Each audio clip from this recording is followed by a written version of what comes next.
Hello बच्चों, very good morning बेटा। I hope आप सब बहुत अच्छे होंगे। बेटा आज हम स्टार्ट करने जा रहे हैं, जो मतलब स्टार्ट क्या करने जा रहे हैं, लास्ट क्लास में मैंने आपको फॉर्मूले समझा दिए थे बेटा। तो मैंने आपको लास्ट क्लास में जब फॉर्मूले करा दिए थे, तो आज क्या नाम है बेटा, हम इसके एग्जाम्पल्स देखो। अभी तक मैंने आपको अकाउंटिंग इक्वेशन में जब भी कराया तो क्वेश्चन कराया है, लेकिन आज बेटा मैं आपको इसके एग्जाम्पल सॉल्व कराने वाला हूँ। क्यों कराने वाला हूँ बेटा? क्योंकि एग्जाम्पल्स इसके ज्यादा अच्छे स्टेटमेंट वाले, जो स्टेटमेंट बेस्ड क्वेश्चन है ना, उसके एग्जाम्पल ज्यादा अच्छे हैं कंपेयर टू उसके क्वेश्चंस के मुकाबले। ठीक है बेटा, तो एग्जाम्पल स्टार्ट करने जा रहे हैं और फिर आपको होमवर्क मिलेगा और ये चैप्टर आपका खत्म हो जाएगा। देखो बेटा, स्टार्ट करते हैं एग्जाम्पल नंबर 9 से। सबसे पहला क्वेश्चन, आपको फॉर्मूले याद होने चाहिए जो मैंने लास्ट क्लास में लिखवाए थे। कह रहा है if the capital of business is 70,000, business की कैपिटल कितनी है बेटा? 70,000 है, एंड लाइबिलिटीज आर 40,000। कह रहा है कैलकुलेट करो टोटल एसेट्स। टोटल एसेट्स बताओ। तो याद करो मैंने आपको क्या बताया था, एसेट्स जो होता है वो होता है capital plus liabilities, capital plus liabilities. तो बेटा बिजनेस की कैपिटल कितनी है बेटा? 70,000, और लाइबिलिटीज कितनी है बेटा? 40,000। आपसे क्या पूछ रहा है? टोटल एसेट्स बताओ।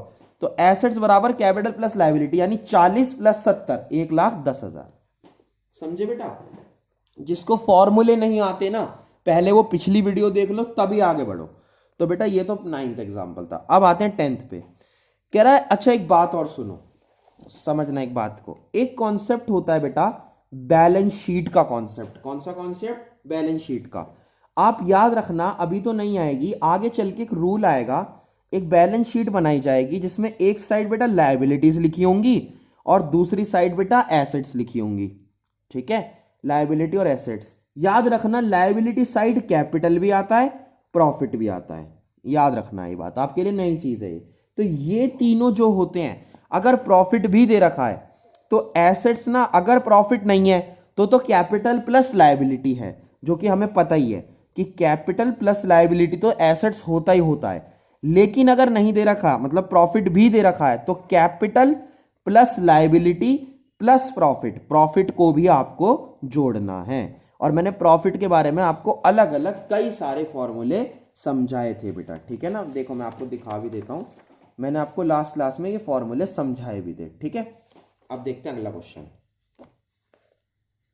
कह रहा from the following information calculate the total assets. क्या निकालनी है बेटा? टोटल एसेट्स निकालनी है। देखो क्या क्या दे रखा है, कैपिटल दे रखा है, क्रेडिटर दे रखे हैं, रिवेन्यू दे रखा है, एक्सपेंसेस दे रखे हैं और अनसोल्ड स्टॉक दे रखा है। सुनो बेटा, मैंने आपसे क्या कहा अभी थोड़ी देर पहले कि जो एसेट्स हैं अगर वो प्रॉफिट भी दे रखा है तो प्रॉफिट को भी जोड़ना है। अब इस क्वेश्चन में प्रॉफिट डायरेक्टली नहीं दे रखा, आपसे कह रहा है रिवेन्यू कितना है बेटा? 7,50,000 है, और एक्सपेंसेस कितना है बेटा? 2,00,000 रुपए है। तो मेरी बात को समझना, मैंने आपको प्रॉफिट के कई फॉर्मूले लिखवाए थे, जिसमें एक था रिवेन्यू माइनस एक्सपेंस। मैंने आपसे कहा था जैसी इंफॉर्मेशन होगी वैसा ही फॉर्मूला लगेगा। तो यहां पर रिवेन्यू और एक्सपेंस दोनों दे रखे हैं ना, तो रिवेन्यू और एक्सपेंस वाला फॉर्मूला तो लगेगा प्रॉफिट के लिए, यानी 7,50,000 रिवेन्यू है, एक्सपेंसिस है 2,00,000, तो 5,50,000 तो प्रॉफिट आएगा। ठीक है बेटा, देखो प्रॉफिट कितना है? 5,50,000। और एसेट्स किसके बराबर है यहां पर? Liability plus capital plus profit. क्यों?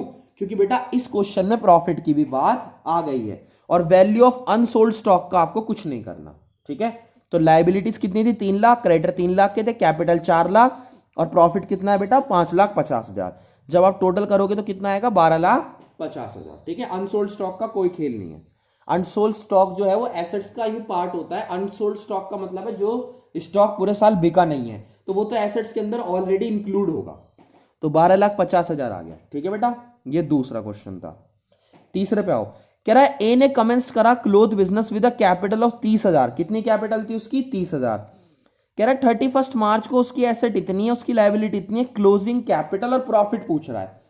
बेटा देखो, सबसे पहले क्लोजिंग कैपिटल के मैंने आपको लास्ट क्लास में क्या बताया था कि क्लोजिंग कैपिटल होती है closing assets minus closing liability. तो क्लोजिंग एसेट्स कितनी है बेटा?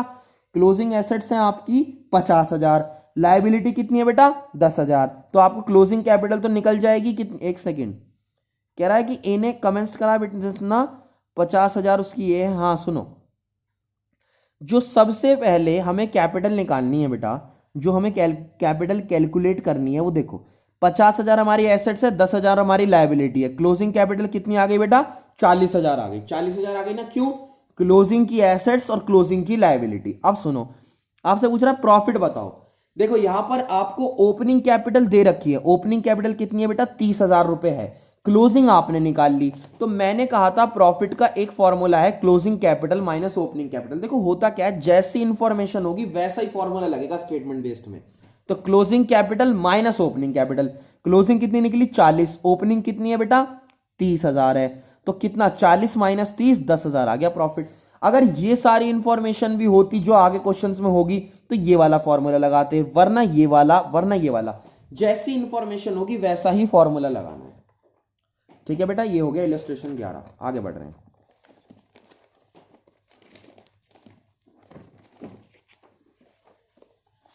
ठीक है बेटा, देखो आपको दिख रहा होगा आयो। हाँ सुनो बेटा, एग्जाम्पल नंबर 12 कह रहा है X as following assets and liability determine the capital. कह रहा है एसेट्स और लायबिलिटी दे रखी है पर्टिकुलर फर्म की, कह रहा है कैपिटल बताओ। तो देखो cash, bank, debtor, plant and machinery, building, furniture, bills receivable, ये सब तो एसेट है। यानी जितनी भी एसेट्स हैं उनको आप एक जगह प्लस कर लेना। ठीक है, जितनी लायबिलिटीज हैं, दो ही लायबिलिटी हैं इसमें, एक तो क्रेडिटर है और एक है बिल्स पेबल, इन दोनों को एक जगह कर लेना। तो क्या होता है, एसेट्स माइनस लायबिलिटी किसका फॉर्मूला है? कैपिटल का। तो कैपिटल कैसे निकलेगी? Assets minus liability. एसेट्स का टोटल आएगा 4,51,000, लायबिलिटीज का आएगा 45,500। तो इसमें से इसे माइनस कर देना, आपको कैपिटल मिल जाएगी। आई होप आप ये वाली बात समझ गए होंगे। ठीक है बेटा, तो ये कंप्लीट करना। एसेट्स आपको पता ही है कौन सी है, लायबिलिटी पता है कौन सी है, दोनों को प्लस करो और सॉल्व कर दो। अभी तक क्या हो रहा था, एसेट्स एंड लायबिलिटी की वैल्यू लिख के दे देता था, अभी अलग अलग आइटम्स दे दिए। बेटा 13 क्वेश्चन आपको नहीं करना, 13 क्वेश्चन में अलग चीज है, वो आप छोड़ देना। नेक्स्ट 14 पे आओ। 14 क्वेश्चन बहुत ज्यादा इंपॉर्टेंट है। देखो थोड़ा ऐसे कर लेते हैं बुक को। देखो कह रहा है x started a business with a capital 50,000 and a loan of 25,000। तो लोन तो बेटा लायबिलिटी होता है। कह रहा है during the year he introduced additional capital. Additional capital कौन सी कैपिटल होती है बेटा? जो साल के बीच में लगाई जाती है। And withdraw 15,000 for personal use, 15,000 उसकी ड्रॉइंग है। 31 मार्च को उसके एसेट है 1.5 लाख के, कैपिटल पूछ रहा है और प्रॉफिट पूछ रहा है या लॉस। सुनो बेटा, सबसे पहले कैपिटल निकालने का क्या तरीका है, उसकी एसेट कितनी है बेटा? 1.5 लाख है, और लायबिलिटी याद करो, ऊपर उसने एक लोन लिया था 25,000 का। तो कैपिटल कैसे निकलेगी? Closing assets minus closing liability. 1,50 minus 25 आ गया 1,25,000। ठीक है बेटा, ये तो सिंपल है। लेकिन अब प्रॉफिट का कौन सा फॉर्मूला लगाएं? प्रॉफिट का अब लगेगा बेटा सबसे बड़े वाला फॉर्मूला। क्यों? क्योंकि अब की बार हमारे पास क्लोजिंग कैपिटल भी है, ड्राइंग भी है, एडिशनल कैपिटल भी है, ओपनिंग कैपिटल भी है। तो जब सारी इंफॉर्मेशन गिवन होगी तो फॉर्मूला भी बड़ा वाला लगेगा। देखो क्या फॉर्मूला होता है प्रॉफिट का? Closing capital add drawing minus additional capital minus opening capital. देखो यही फॉर्मूला है, closing capital add drawing less additional capital less opening capital. ठीक है बेटा, तो सुनो, क्लोजिंग कैपिटल 1,25 आपने निकाल ली है। ड्राइंग कितनी है बेटा? क्वेश्चन में दे रखी थी 15,000, ड्राइंग आपने प्लस कर दी। एडिशनल कैपिटल भी बता रखी थी 25,000, वो आपने माइनस कर दी बेटा। और ओपनिंग कैपिटल आपको बता रखी थी 50,000, जो ऑलरेडी दे रखी थी, वो भी आपने माइनस कर दी। तो जब आपने सब कुछ करा तो आ गया 65,000, 65,000।